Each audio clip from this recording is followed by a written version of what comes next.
देखो ना, मेरा टीवी काम नहीं कर रहा है फिर से।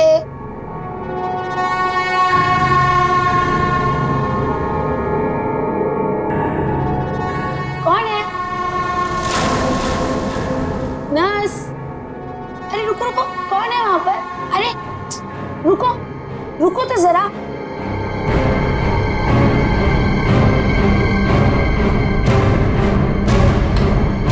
नर्स,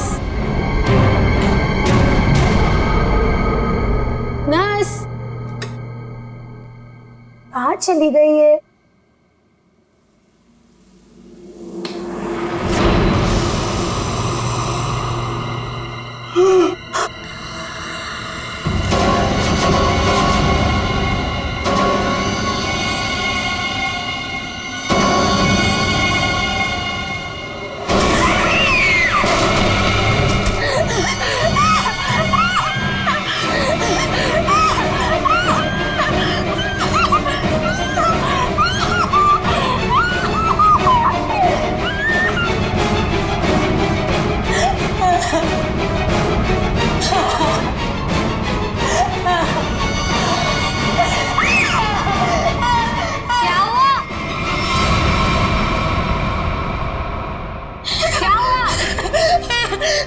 क्या हुआ मैडम?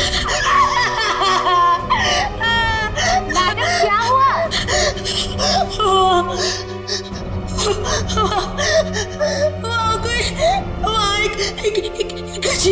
एक अजीब सी आत्मा। आप कोई नहीं है मैडम, इस फ्लोर पे आपके अलावा और कोई नहीं है। एक अजीब सी औरत। रुकिए, मैं देकर आती हूँ, मैं देकर आती हूँ।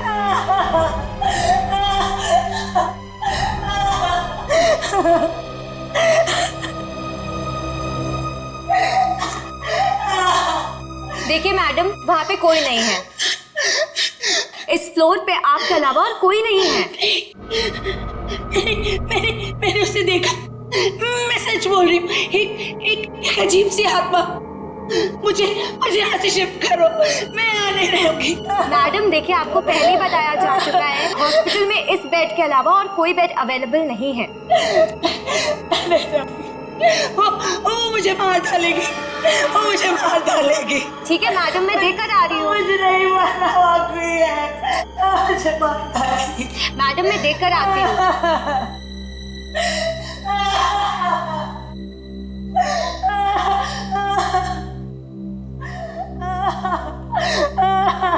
कौन है? कोई है?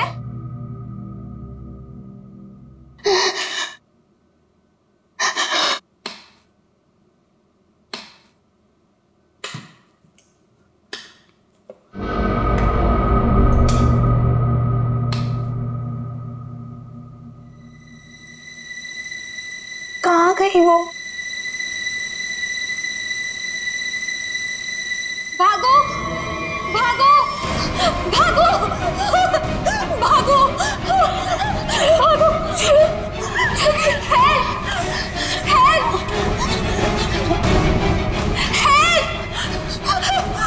हेल्प, चलो चलो, मुझे मरना नहीं है। हेल्प, चलो चलो।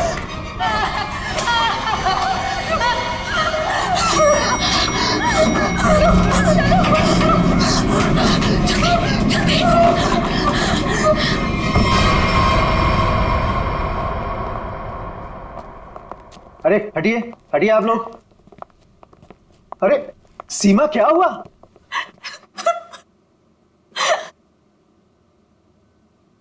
अरे बेटा क्या हुआ? सर हम पे हमला हुआ है। हमला?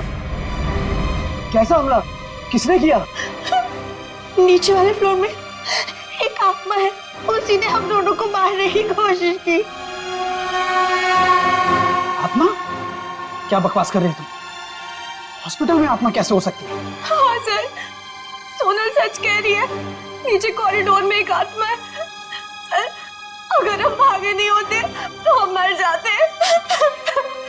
एक तो यहाँ पे पगार वैसे भी कम है और दूसरा आत्मा का लफड़ा वैसे भी है यहाँ पे। हाँ भाई, मैं तो अब दूसरी जगह काम ढूंढता हूँ। सीमा चुप हो जाओ और मुझे ठीक ठीक बताओ कि तुमने नीचे क्या देखा। मैम बेल बजी और मैं सोनल के रूम में गई।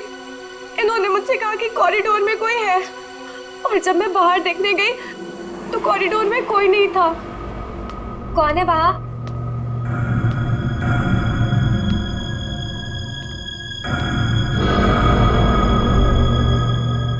कोई है? कौन है? कौन है वहां?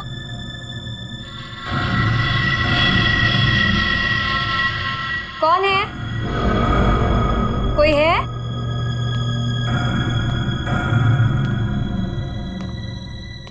कौन है?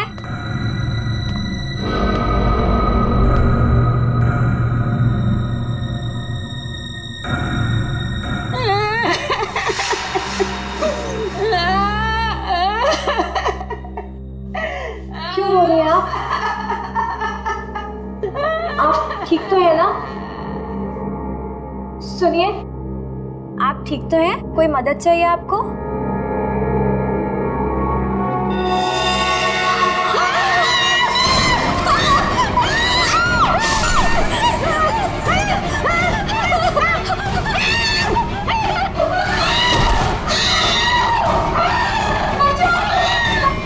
सर आइए। सर, वो 11 नंबर कमरे के सामने ही उस आत्मा ने मेरे ऊपर हमला किया था। सर, मैं नहीं जाऊंगी वहां।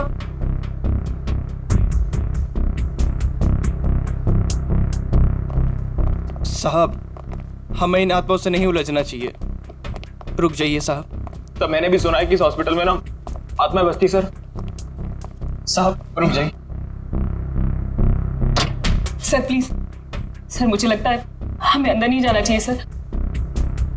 कुछ नहीं होगा समीरा। सर, ये लाइट क्यों नहीं जल रही?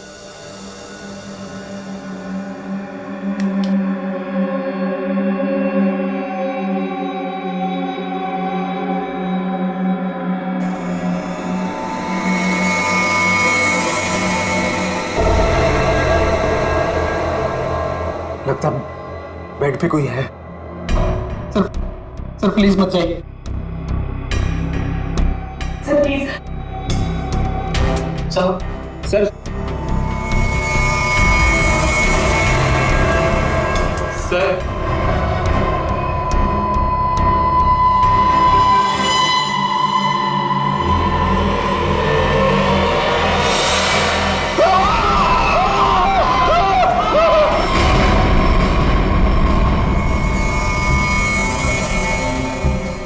माय गॉड, कितनी बुरी तरह से खरोचा है इसके चेहरे को। गले की नस भी कटी है।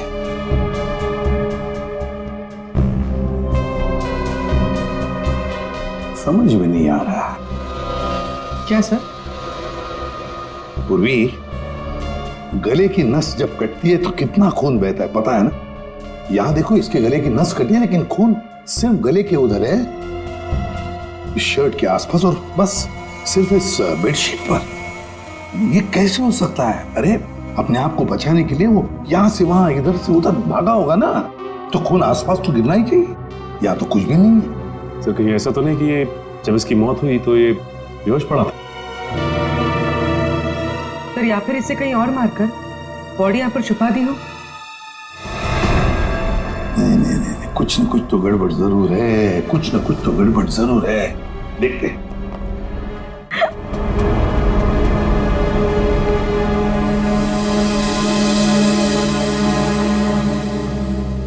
अच्छा, आप में से और किसी ने आत्मा को देखा है? नहीं सर। दरअसल हम लोगों ने सारा हॉस्पिटल छान मारा, वो हमें कहीं नहीं मिली। आत्मा जिसे दिखना चाहे सिर्फ उसी को दिखती है सर, और हमने इन सोई हुई आत्माओं को जगा दिया है। हमने ऐसी आत्माएं बहुत देखी है, समझी, और सबको बंद करके रख दिया।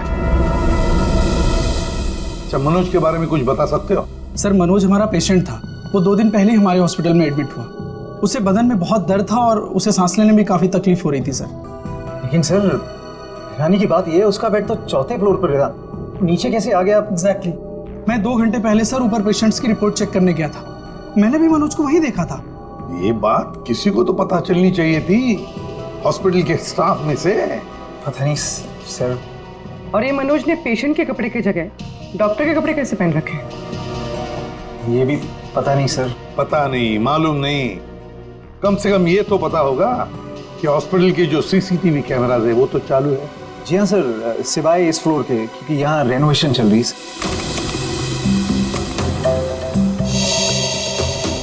सर ये है मनोज का रूम, कॉरिडोर का आखिरी कमरा, रूम नंबर 404। अच्छा,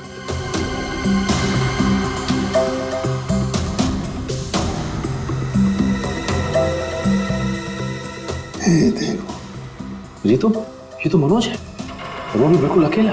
सर ये तो बड़े आराम से चल रहा है, दर्द का कोई नामो निशाना नहीं है। पता चला पूर्वी, इसने ये डॉक्टर के कपड़े क्यों पहने रखे? ताकि किसी को पता ना चले कि ये एक पेशेंट है।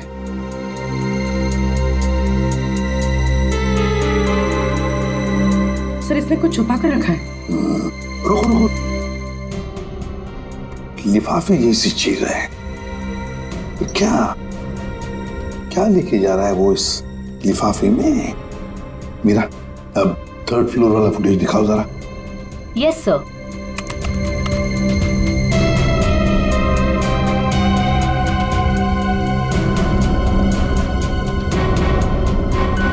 सर वो लिफाफा इसके हाथ में अभी है ही नहीं।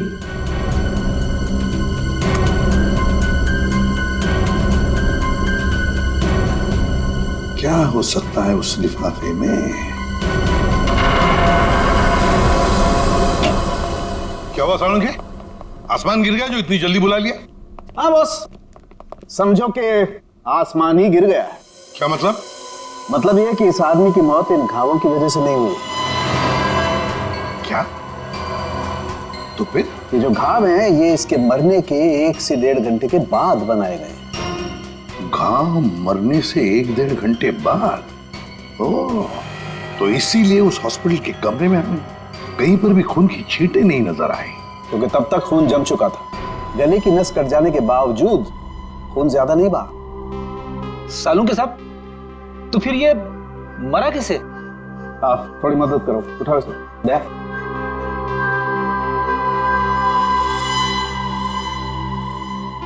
बस ये देखो, इंजेक्शन का मार्क।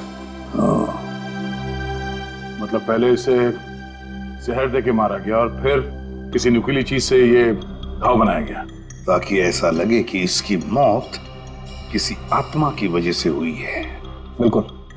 अच्छा सालुंखे साहब, इसे मारने के लिए किस तरह का जहर दिया गया था? सचिन, थोड़े टेस्ट अभी बाकी हैं, जल्दी पता लगेगा। Sir 1 minute. क्या हुआ? सर इस पैंट की सिलाई के अंदर कुछ छिपा हुआ है, यहाँ पे। हाँ, कुछ तो है बहुत अंदर।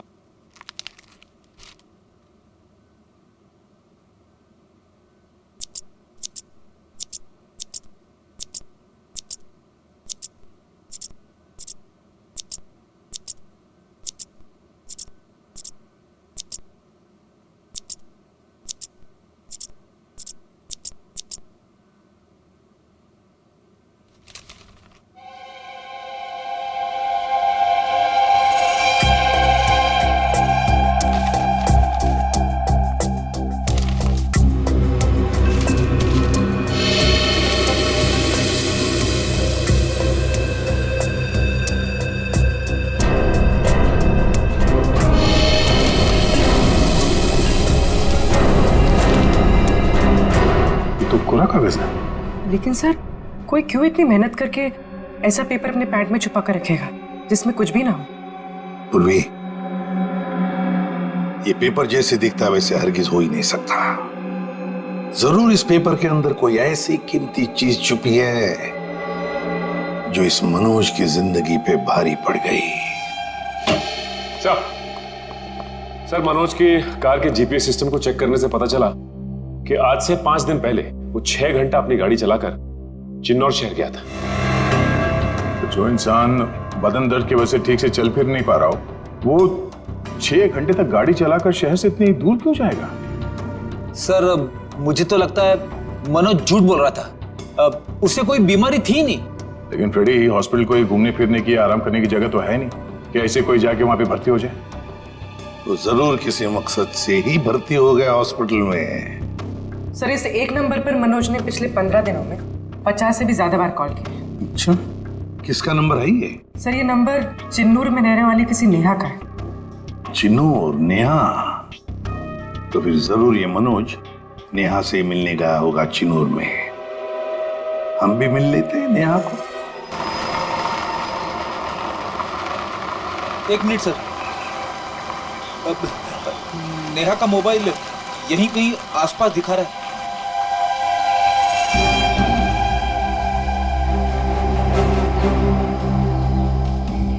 आसपास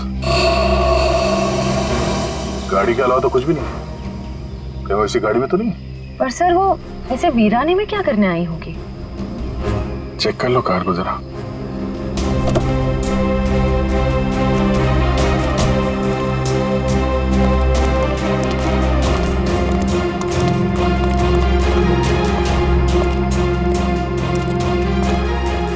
सर गाड़ी में तो कोई नहीं है।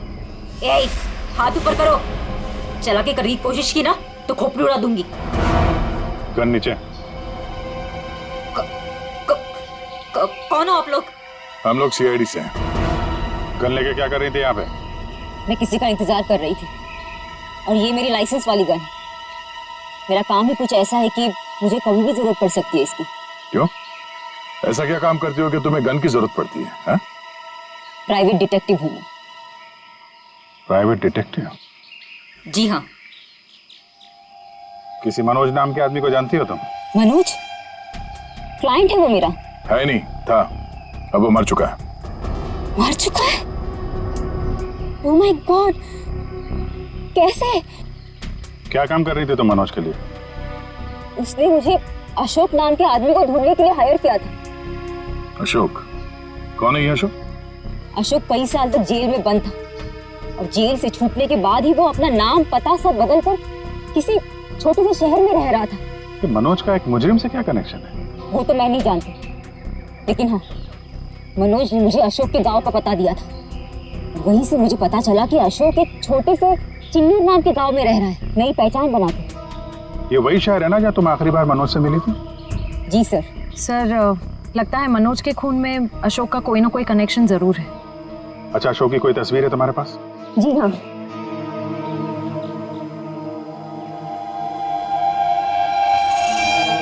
मनोज के मर्डर केस में हमें इसकी तलाश है।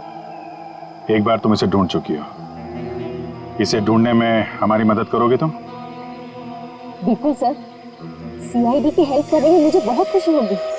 32 मिखिलेश के, 33 सुभद्रा डी, 34 सुपेश सी, ठीक है,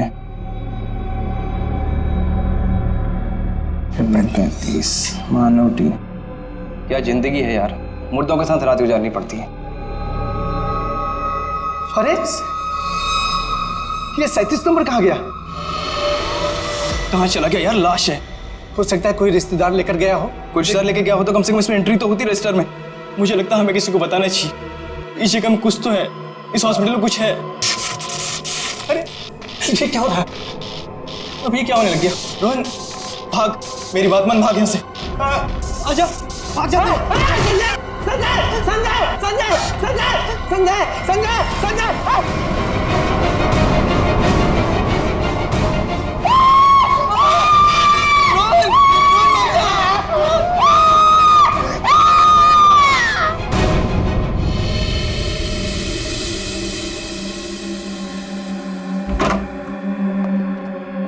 साहब, हाँ, पहले बॉडी नंबर 37 गायब हुई, उसके बाद में साहब ये वाली अचानक से उठी और इससे रोहन का हाथ पकड़ लिया साहब। मैं बहुत डर गया था साहब, इसलिए हम भाग गया।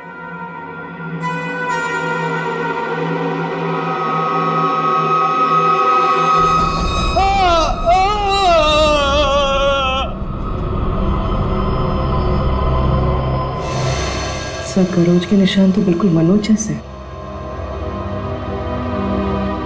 हाँ, है तो बिल्कुल मनोज जैसे। सचिन, उठाओ इसे जरा, देखते हैं इसे भी इंजेक्शन दिया है क्या। इंजेक्शन का तो कोई निशान नहीं है। रख दो, संभाल के। सर, मनोज और रोहन दोनों की मौत हॉस्पिटल में हुई है। जरूर इनका आपस में कुछ ना कुछ लेना देना जरूर होगा। हाँ, हो सकता है। सर ये क्या हो रहा है सर? मेरे हॉस्पिटल में ये दूसरा मर्डर है सर। हॉस्पिटल के मरीज सारे घबराए हुए हैं सर। बस हम यहाँ बिल्कुल भी सुरक्षित नहीं है। हम सब धरने पर जा रहे हैं। अरे अगर आप लोग धरने पे चले गए तो मरीजों की देखभाल कौन करेगा?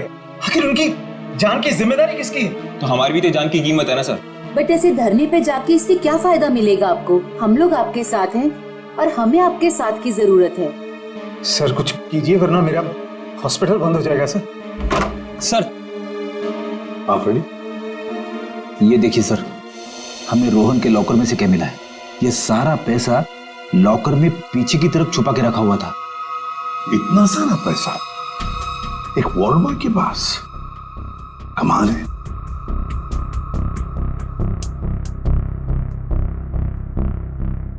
आप में से कोई जानता है इस पैसे के बारे में? नहीं सर, हमें कुछ नहीं पता। किसी को भी नहीं पता? नहीं सर। सर ये रोहन जरूर किसी गलत काम में इन्वॉल्व हुआ और शायद इसी वजह से इसकी मौत हुई हो। हाँ, हो सकता है।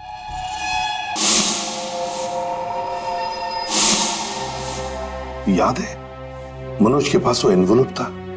हो सकता है ये पैसे उस एनवेलप में थे जो उसने रोहन को दिए हो। इस रोहन के घर वालों से मिलना पड़ेगा। जरूर कोई ना कोई कनेक्शन है इस रोहन और मनोज के बीच। कोई ना कोई कनेक्शन है। अशोक के बारे में कुछ पता चला? नहीं सर, अब तक नहीं, लेकिन नेहा भी अपने तरीके से पता लगा रही है सर। सर, अशोक की तस्वीरें हमने अपने सारे खबरियों को और पुलिस स्टेशन पे भिजवा दी है। ग्रेट। अपूर्वी, कुछ पता चल रहा है इस कोरे कागज के बारे में? नहीं सर, सारे टेस्ट करके देख लिए, कुछ पता नहीं चला। क्यों इस कागज को लेके घूम रहा था वो मनोज? क्या वजह हो सकती है? ऐसा क्या है इस कागज में? क्या हो सकता? एक मिनट, दया, कुछ याद आ रहा है। साउथ अमेरिका में जो ड्रग स्मगलर्स है ना, आपसी बातचीत के लिए वो लोग एक खास तरीका इस्तेमाल करते हैं। पूर्वी, यूवी लैंप लेकर आओ। रेडी? लाइट्स ऑफ करो।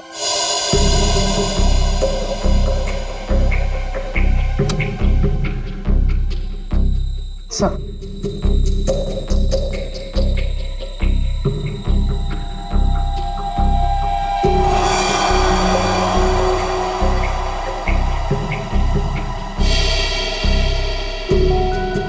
आप ठीक कह रहे थे सर।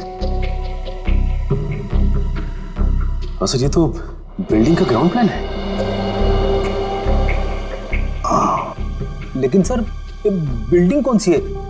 नाम तो दिख नहीं रहा है। ये प्लान हमें मनोज के पास से मिला सर, और वो किसी बहाने से उस हॉस्पिटल में रह रहा था। तो कहीं ऐसा तो नहीं कि नक्शा उसी हॉस्पिटल का? देख के तो ऐसे ही लगता है। बस अब पता करना है कि मनोज ने इस नक्शे को इतने संभाल के क्यों रखा। बहुत दिनों से मेरी बीमारी का इलाज चल रहा है। इलाज में बहुत ज्यादा पैसे खर्च होते हैं।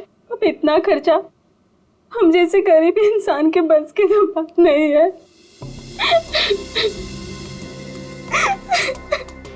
इसलिए रोहन बहुत चिड़चिड़े हो गए थे। लेकिन फिर अचानक से रोहन के पास कहीं से बहुत सारे पैसे आ गए थे। तो आपने कभी पूछा नहीं उनसे कि इतने सारे पैसे कहां से आए उसके पास? मैंने पूछा, लेकिन हर बार वो बात को टाल देते। सर ये इतनी सारी दवाइयां अंदर छुपा कर रखी गई थी।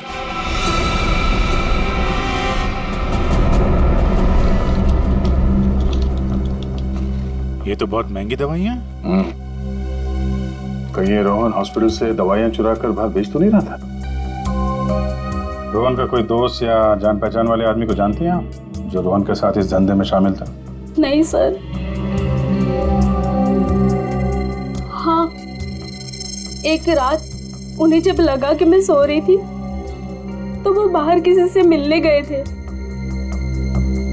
कौन था आदमी? बाहर बहुत अंधेरा था, मैं नहीं देख पाई, लेकिन ना रोहन उन्हें बार बार सर कह के पुकार रहे थे। सर? कुछ और कुछ याद आता है उस आदमी के बारे में? कोई भी बात? वो आदमी ना लंगड़ा के चल रहा था। लंगड़ा के चल रहा था? रोहन उस आदमी को सर बुला रहा था। इसका मतलब वो रोहन का कोई सीनियर होगा हॉस्पिटल में।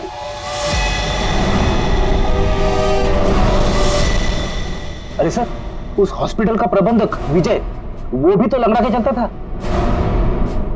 विजय? क्या बेकार की बातें कर रहे हैं सर आप? मैं अपने ही पेशेंट्स को मार के अपने हॉस्पिटल को बदनाम क्यों करूंगा? क्या बात है मिस्टर विजय, आप तो बहुत ही भले आदमी हैं। अगर आप अपने हॉस्पिटल के बारे में इतना ही सोचते हैं तो ये बताइए कि अपने ही हॉस्पिटल की दवाइयों की कालाबाजारी क्यों कर रहे हो? दवाइयों की कालाबाजारी? मैं कुछ नहीं जानता यार। एक सवाल से ही दादा पापा हो गया इनका। देखो विजय बाबू, रोहन की पत्नी से हम लोग मिल चुके हैं। उसने रोहन के साथ झगड़ा करते हुए तुम्हें खुद देखा है। हॉस्पिटल का स्टाफ, डॉक्टर्स सब दवाइयों की चोरी को सही बता रहे हैं, समझे? तुम्हारी पोल खुल चुकी है मिस्टर, और हम ये भी जानते हैं कि तुम्ही ने रोहन को इन सब में फंसाया है। अब जरा सोचिए, हॉस्पिटल की कितनी बदनामी होगी जब लोगों को पता चलेगा कि यहाँ का प्रबंधक खुद हॉस्पिटल को लूटने में लगा हुआ है, यहाँ की दवाइयाँ चोरी करके बाजार में बेच देता है। अब आप खुद कबूलोगे या हमारे पास और भी तरीके हैं मुंह खुलवाने के? मुझे माफ कर दीजिए सर, मुझसे गलती हो गई। वो कुछ दिनों से मेरी फाइनेंशियल पोजीशन ठीक नहीं थी, इसलिए ये सब करने के अलावा मेरे पास और कोई चारा भी नहीं था। तो रोहन को तुमने हिस्से के लिए मार दिया? नहीं सर, मैंने किसी को नहीं मारा। इन हत्याओं से मेरा कोई लेना देना नहीं। वो तो कुछ दिन पहले मनोज मुझसे मिलने आया था और कह रहा था कि उसे इस अस्पताल में दवाइयों की चोरी के बारे में पता चल गया है। तो उसे पता चल गया था कि तुम ये सब कर रहे हो? नहीं सर, उसे ये पता चल गया था कि अस्पताल नुकसान में चल रहा है। वो इसे खरीदना चाहता था। फिर बेचा क्यों नहीं? वो इसे गिराकर एक कमर्शियल बिल्डिंग खड़ी करना चाहता था। तो तुम मान गए? नहीं सर, मैंने मना कर दिया। तो फिर जो आदमी इस हॉस्पिटल को खरीदना चाहता था, वो मरीज बनके यहाँ भर्ती क्यों हुआ? ये मुझे पता नहीं मैडम। अब अगर इलाज करवाने के लिए कोई हॉस्पिटल में आता है तो हम उसे मना कैसे कर सकते हैं? जो मनोज के हाथ में लिफाफा दिखा था, हो सकता है वो पैसे उसने रोहन को इसलिए दिए हों कि दवाओं की चोरी के पीछे जो असली मुजरिम है उसे वो एक्सपोज कर सके। अगर ऐसा होता तो ये हॉस्पिटल बदनाम हो जाता और ये हमेशा के लिए बंद। जो दो लोग ऐसा कर सकते थे वो तो रहे नहीं। अब तो कोई बचा भी नहीं है जो तुम्हारी पोल खोल सके। क्यों? मैं अपने बच्चों की कसम खा के कहता हूं सर, मैंने किसी को नहीं मारा। मैं बेईमान हो सकता हूं लेकिन हत्यारा नहीं सर। लगता तो है ये झूठ नहीं बोल रहा। ये मनोज किसी अशोक को ढूंढ रहा था ना?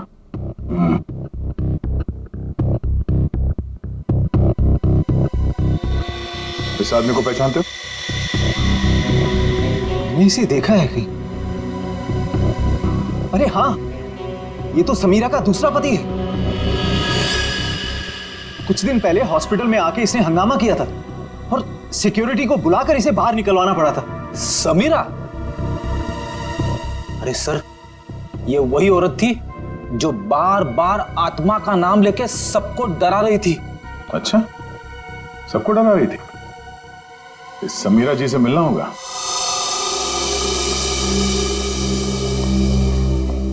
एक्सक्यूज मी, ये समीरा किधर है? वहां पर। ठीक है, बोलो। समीरा? हाँ? ये अशोक कहाँ मिलेगा? मुझे नहीं पता। जब से उस सरफिरा आदमी ने यहाँ कर हंगामा किया है, मैंने उससे बात नहीं की है। तुम्हारा पति है ना? था। फिर जब से मुझे पता चला कि वो एक अपराधी है, मैंने उसे छोड़ दिया। हम लोग अशोक को ढूंढ रहे हैं और पता नहीं वो कहाँ जाके छुप के बैठा है। आप हमें इसके बारे में कुछ बता सकती हैं? ऐसा कुछ जो हम उसके बारे में नहीं जानते। हॉस्पिटल में जब मैं इंटर्न थी तब उसका व्यवहार कुछ और था, और शादी के। क्या मतलब? अशोक यहाँ काम करता था? यहाँ नहीं, इससे पहले यहाँ एक और हॉस्पिटल हुआ करता था जो जलकर राख हो गया। हम दोनों वहाँ काम किया करते थे। समीरा, ये मनोज अशोक को ढूंढ रहा था, तो क्या मनोज ने कभी तुमसे मिलने की कोशिश की? अशोक और मनोज अच्छे दोस्त हुआ करते थे। एक दिन मनोज अशोक को ढूंढता हुआ मेरे पास आया और कहने लगा कि उसका कुछ सामान उसके यहाँ पड़ा हुआ है जो मैं आकर ले लूं। जब मैंने मना किया मुझ में गुस्सा हो गया और कहने लगा अशोक ने जेल जाने से पहले किसी केटू के बारे में बताया था। ये केटू क्या है? मुझे नहीं पता। ये केटू कहीं सुना है। अरे हाँ, वो कुछ साल पहले वो जेडी ज्वेलर्स के यहाँ हीरो की चोरी हुई थी ना, बहुत सुर्खियों में थी खबर। उसमें से एक हीरे का नाम था केटू। हाँ सर, केटू हीरा, मुझे याद है सर। ये खबर तो हर न्यूज चैनल पे थी और मीडिया वालों ने इसका नाम केटू केस रखा था। और ना तो उन चोरी हुए हीरों का कुछ पता चला और ना ही उन चोरों का। तो कहीं अशोक और मनोज, इन लोगों ने तो नहीं उड़ा दिया हीरा? हो सकता है अशोक ने चोरी के हीरे कहीं छुपा के रख दिए होंगे और उसके बाद किसी और केस में पकड़ा गया होगा और मनोज को वो हीरे नहीं मिले। और वो जो मनोज के पास से जो नक्शा मिला था ना, वो जरूर इस पुराने हॉस्पिटल का ही होगा। और सर इसीलिए हमें इसका कोई रिकॉर्ड नहीं मिला, क्योंकि अब वो हॉस्पिटल है ही नहीं। और शायद अशोक ने वो हीरा किसी हॉस्पिटल में छुपा दिया होगा। और इसलिए मनोज इस हॉस्पिटल को खरीदना चाहता था और जब ऐसा नहीं हुआ तब वो इस हॉस्पिटल में पेशेंट बनकर आया हीरे को ढूंढने के लिए। और किसी को इस बात की भनक लग गई और उसने मनोज को मार दिया। सर वो हाँ? आत्मा, वो आत्मा इधर आत्मा से भी मिल ली था।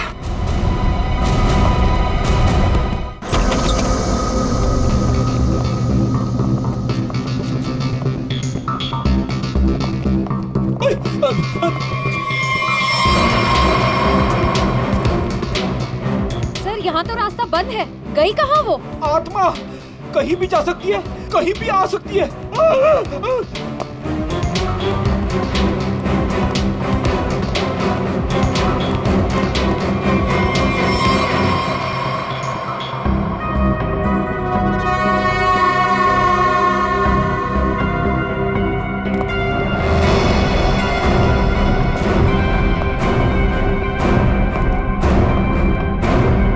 सर, यहाँ तो कोई नहीं है, वापस चलें?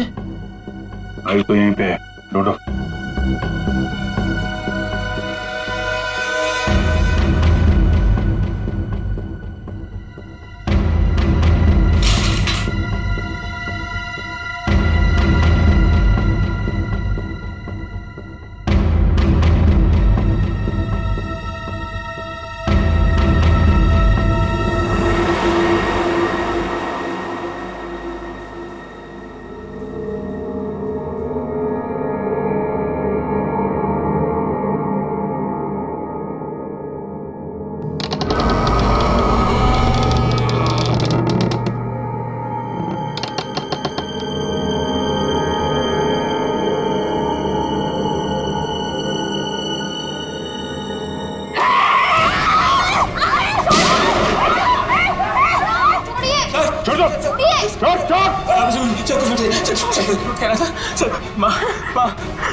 माँ छोड़ दे इसे।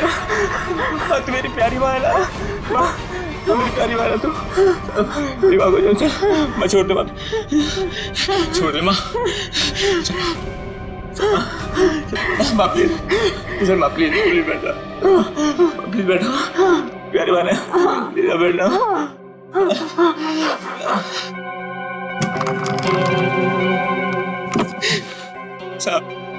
साहब मेरी माँ की दिमागी हालत बहुत खराब है साहब। मैं बहुत गरीब हूँ साहब। मेरे पास इतने पैसे भी नहीं है कि अपनी माँ का इलाज करा सकता था साहब, इसलिए मैंने इसे यहाँ पे छुपा के रखा साहब। जब ये 2-3 बार यहाँ से छूट के भाग गई तो लोगों ने इसे आत्मा समझा साहब। चलो सर, एक बात तो पक्की हो गई, यहाँ पे कोई आत्मा नहीं है। साहब प्लीज मेरी माँ को माफ कर दो साहब, इसकी कोई गलती नहीं है साहब। मैं मानता हूँ कि साहब मेरी माँ को ना दौरे आते हैं, पर ये साहब किसी का खून नहीं कर सकती साहब। ठीक है, तुम परेशान मत हो, तुम्हारी माँ की देखभाल का बंदोबस्त हम लोग करेंगे। ठीक है? साहब मैं आपका ये एहसान कभी नहीं भूलूंगा साहब। नहीं नहीं, एहसान की बात नहीं है, ये तो हमारा फर्ज है। और हो सके तो तुम भी किसी की मदद कर देना। सर लेकिन अब तक हमें खूनी का पता नहीं चल पाया है। वो खूनी भी यही होगा और लूट का माल भी यहीं कहीं छुपा के रखा होगा। वो लूट का माल? वो कुछ देर पहले मैंने ना वो खोदने की आवाज सुनी थी साहब। कहां पे?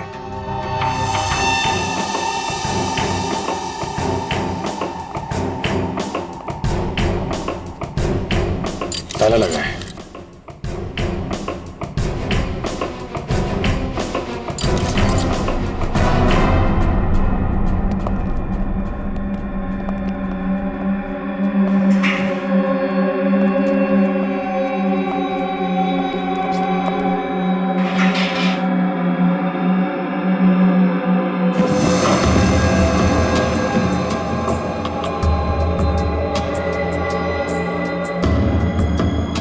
यहाँ पे कुछ है?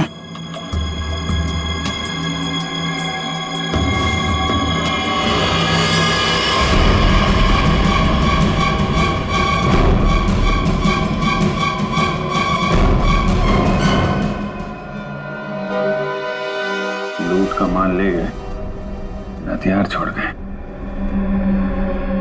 लेकिन खूनी को ढूंढेंगे कैसे? ये हॉस्पिटल में गड़ा हुआ चोरी का माल मनोज के बजाय कोई और ही ले उड़ा। लेकिन सर कैसे? क्योंकि सिर्फ अशोक ही जानता था कि लूट का माल कहां पे गाड़ के रखा गया है। ये मनोज भी जानता था सर, लेकिन वो उन लोगों में से था जो अकेले ही खाना चाहता है। अब मनोज तो मर गया, बचा अशोक। वही बता सकता है ये तीसरा आदमी कौन है। सर कहीं वो अशोक की पहली पत्नी समीरा तो नहीं? या फिर विजय भी हो सकता है। सर नेहा से मेरी अभी भी बात हुई सर। उसने बताया कि अशोक ने डॉक्टर अर्जुन से फोन पे कई बार बात की और इस बात को भी कई महीने बीत गए सर। डॉक्टर अर्जुन एक साइकियाट्रिस्ट है जिसके खुद के क्लिनिक थे। जब ये अशोक जेल से बाहर आया था तो उसे दिमागी बीमारी हो गई थी। लोग कहते हैं कि वो घंटों अकेले में बड़बड़ाता रहता था। और हाँ सर, अशोक ने अपना ट्रीटमेंट भी करवाया था डॉक्टर अर्जुन से। हाल फिलहाल में डॉक्टर अर्जुन ने हॉस्पिटल की नौकरी ज्वाइन की थी, वो भी जनरल मेडिसिन में। तो फिर दया जरूर इस साइकेट्रिक ट्रीटमेंट के दौरान अशोक ने डॉक्टर अर्जुन को वो लूट के माल के बारे में बताया होगा। हाँ सर, और इसीलिए लूट के माल पे हाथ साफ करने के इरादे से डॉक्टर अर्जुन ने हॉस्पिटल की नौकरी की। एग्जैक्टली दया, ये डॉक्टर अर्जुन ही हमारा मोहरा है।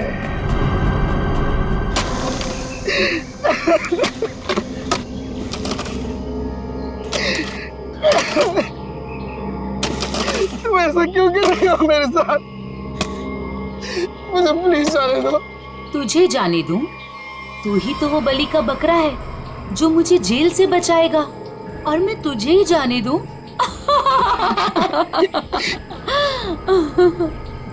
मुझे मत मारो, मेरे छोटे छोटे बच्चे हैं। सॉरी, तुझे तो मरना ही पड़ेगा, और मरने के बाद जब तू किसी को नहीं मिलेगा ना, तो सबको यही लगेगा कि मैंने नहीं, तूने मारा है रोहन और मनोज को, और हीरे लेके फरार हो गया है। कौन से हीरे? देखो मैं इस बारे में कुछ भी नहीं जानता। तू कुछ भी नहीं जानता इस बारे में, मगर दुनिया को तो यही लगेगा कि तू सब कुछ जानता है। और मैंने ऐसा प्लान बनाया है कि दुनिया को यही लगेगा कि तू इस देश को छोड़ के भाग चुका है। मुझे प्लीज जाने दो, मुझे मत मारो। देखो मैं तुमसे प्रॉमिस कर रहा हूँ, मैं किसी से कुछ भी नहीं कहूँगा। डर मत, ज्यादा दर्द नहीं होगा तुझे। यकीन नहीं होता तो अशोक से पूछ ले, जिसकी लाश सामने ही दफनाई है मैंने। Good bye Arjun.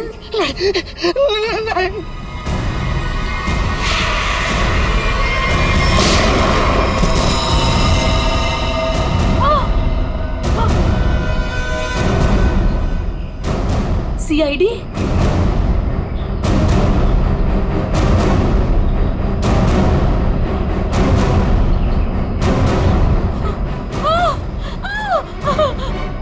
इतना आसान नहीं है सीआईडी के हाथों से बच निकलना।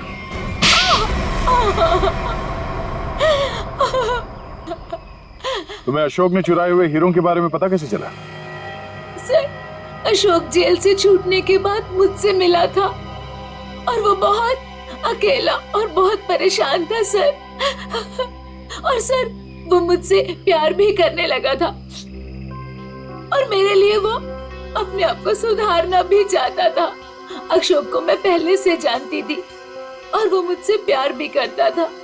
और एक दिन नशे की हालत में मुझे उसने उन हीरो के बारे में बताया। और तुम्हारे मन में हीरो का लालच आ गया, क्यों? हाँ सर, उन हीरो को बेच के मैं अपने सारे सपने पूरे करना चाहती थी। लेकिन इसके लिए अशोक को क्यों मार दिया तुमने? सर, मैं डर गई थी। मुझे ऐसा लगा कि शायद वो नशे की हालत में किसी और को ना बता दे हीरे के बारे में।